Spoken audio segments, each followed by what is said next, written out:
আসসালামু আলাইকুম রহমতুল্লাহি ওয়াবারাকাতুহু। আমরা এখন আছি মসজিদে কুবা, ইসলামের ইতিহাসে সর্বপ্রথম মসজিদ।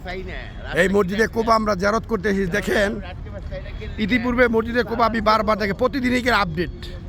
ইতিপূর্বে মসজিদে কুবার এই দৃশ্যপট ছিল না, এখন কিন্তু কুবার সুন্দর এক দৃশ্যপট করেছে। কুবার চারোপাশেই সেরকম দেখার মতো, দেখেন এই দেখার মতন দৃশ্যপট, যেটা কল্পনাই করা যায় না। এই অজু করবেন না, এদিকে যানকে, এদিকে আসেন, এদিকে আসেন। যারা অজু করছেন আইন, যারা অজু করেন নাই তারাও আসেন।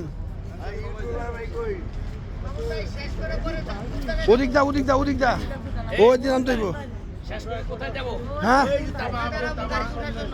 গাইতে এই জায়গায় থাকবেন, এই জায়গায় থাকবেন। আমি এনো এনো আইবেন, এনো আইবেন, শেষ করে এই জায়গায় আইবেন। ওহে তো ঘুরলে, হ্যাঁ হ্যাঁ। এই দেখেন টোটাল কোবার দৃশ্যপটটাই আপনাদের দেখাচ্ছি। এই দেখেন, আসেন আসেন, এই দেখেন পুরা দৃশ্যপট। আপনারা এক সময় দেখেছেন এটা অনেক নিচা ছিল, সৌদি গভর্নমেন্ট দিন যাচ্ছে আর এটার পরিবর্তন করছে, সেরকম একটা দৃশ্যপট। এখন এখানে আমার নামাজ পড়ে, যে নামাজের সুন্দর ব্যবস্থা করে দিয়েছে। এই যে হাজি সাহেবদের নিয়ে আজকের জিয়ারা আমরা করতে এসেছি। আজকে জিয়ারার প্রথম হচ্ছে মসজিদে কুবা মসজিদ, ইসলামীর সর্বপ্রথম মসজিদ আমরা পরিদর্শন করতেছি।